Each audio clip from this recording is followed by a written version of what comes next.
Olá você que nos acompanha pelo Notícias Agrícolas, eu sou Letícia Guimarães e nós seguimos aqui na 37ª edição do Show Rural Copavel em Cascavel, no Paraná. Vamos falar um pouquinho sobre energia limpa, sobre transição energética e mais ainda como isso se aplica ao agronegócio brasileiro. E eu estou aqui, portanto, com Enio Verri, ele que é diretor-geral da Itaipu Binacional. Seja bem-vindo, Enio. Muito obrigado, é um grande prazer conversar com você.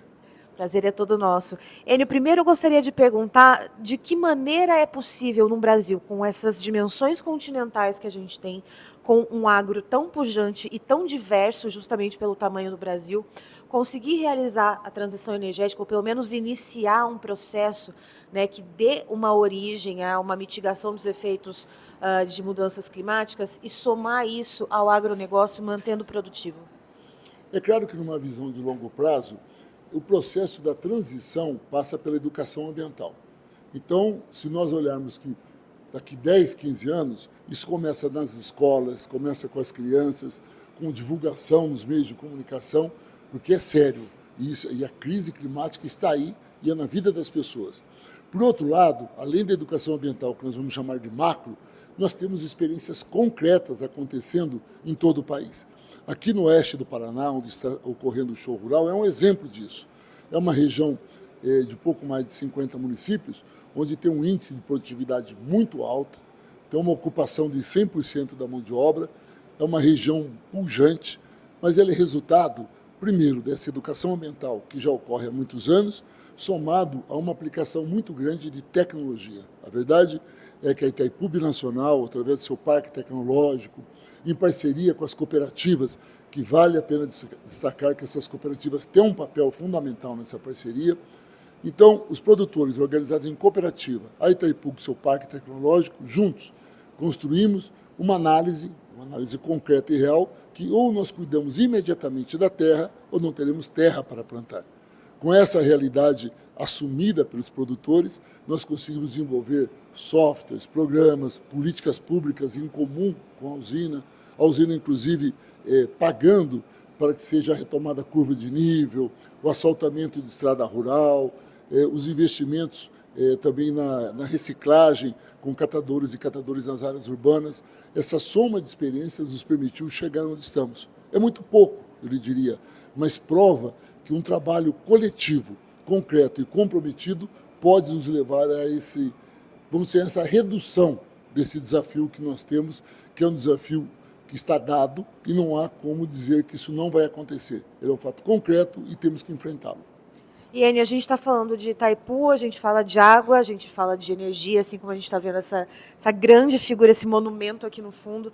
Primeiro, tratando de energia, como que o agronegócio evoluiu para produzir energia baseado nos passivos ambientais, como, por exemplo, a gente está aqui no Paraná, que é um polo produtor de proteína animal, principalmente de frango, e segundo lugar de suinocultura, né, de suínos, e também a pecuária leiteira, e olhando para os grãos também, como a gente olha para etanol, para combustíveis, como que o agro avança na produção de energia, assim como a Itaipu também avança na produção de energia limpa?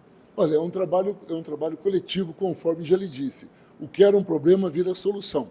O caso, por exemplo, do biometano, né? A região tem uma produção muito grande de suíno, as carcaças eram jogadas no rio, o que era um problema ambiental gigantesco. E como se resolveu um problema? Achando duas soluções. Com a experiência nossa com biogás, criamos uma empresa via usina Itaipu, que é a C-Biogás. A biogás, ela desenvolveu o seu próprio espaço, se apropria das carcaças de animais e restos que tem, e dali nós produzimos a energia. Hoje, a região não tem o problema da carcaça, não tem o problema da poluição nos rios, e ao mesmo tempo tem a produção de energia, que abastece inclusive veículos vinculados às cooperativas aqui da região. Esse é um exemplo da aplicação da ciência. A Itaipu, que dá isso como exemplo, que estamos presentes, mas temos outras. Por exemplo, o hidrogênio verde.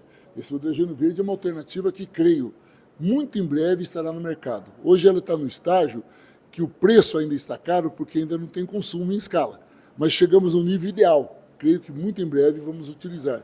Na COP30, nós teremos lanchas movidas a hidrogênio verde a partir da experiência de Itaipu.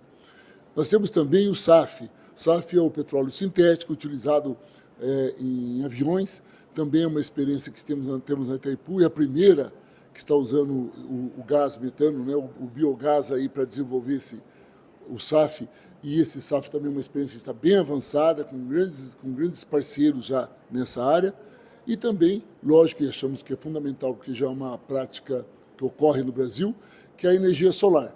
A energia solar, as placas estão sendo colocadas no fio d'água, nosso reservatório é gigante, e o que vamos produzir lá, na energia solar, somada à energia hidroelétrica, vai permitir que a gente ofereça mais energia com um custo cada vez menor. Então, veja, há alternativas. O que precisamos é conversar mais e aplicar essa ciência que temos acumulado para mudar a vida das pessoas. E falando de Itaipu, falando de energia, a gente fala também de água, que é um recurso essencial para o agronegócio brasileiro e também para a geração da energia hidrelétrica. Enio, eu queria saber quais são os projetos para a preservação desse recurso para Itaipu, para continuar produzindo energia, inclusive energia 2 vezes, já que se usa então as placas fotovoltaicas no fio d'água. E como o Itaipu também oferece auxílio ou ajuda em pesquisas para ter um manejo melhor dos recursos hídricos? Nós temos uma política chamada Itaipu Mais Que Energia. A Itaipu Mais Que Energia, através de editais, ela atende municípios. Nós atendemos 434 municípios, que é o nosso território. Esses editais, o ano passado, deu em torno de R$2 milhões para cada município, para que eles invistam em políticas ambientais. Conforme já citei, curva de nível, o enfrentamento de áreas de erosão, ou então na cidade para trabalhar com catadoras e catadores para evitar a emissão de resíduos até o reservatório. Isso nós temos feito de forma muito direta com esse trabalho. Além desse trabalho que nós fazemos através dos editais e dos recursos, nós também temos outras experiências de produção, também de parceria. É claro que a hidroeletricidade é a maior, a energia solar também que nós temos, e a expectativa, olhando o futuro, é que a gente possa desenvolver mais parcerias ainda com as cooperativas, com as associações de produtores, para que com o investimento deles, mais a nossa capacidade de investimento, que é bem maior, porque nós somos públicos, a gente possa manter ou aumentar a produtividade, reduzindo cada vez mais a utilização de água, isso já está aprovado e é possível, ou então com a poluição do nosso ambiente. E para finalizar, dessa 37ª edição do Show Rural Copavel, teve anúncio da Itaipu Binacional. Queria que você contasse um pouquinho para a nossa audiência. Para nós, esse anúncio tem um caráter simbólico. Ele é simbólico, assim como é o estande onde nós estamos. O papel desse estande é mostrar à população que nos visita como ficaria o planeta se continuarmos a desrespeitar o meio ambiente, como seria o ambiente do planeta se nós respeitássemos as políticas públicas que Itaipu desenvolve. Isso tem atraído muita gente aqui para o nosso estande. Mas anunciamos investimentos em 2 pontas. Primeiro, na inovação tecnológica, que entendemos que é a raiz da produtividade e o avanço do agronegócio. Aqui tem um espaço Impulso, que é um espaço de debate, de pesquisa. A Itaipu vai investir para dobrar o tamanho desse espaço, garantindo assim que mais jovens pesquisem, participem, façam convênios conosco.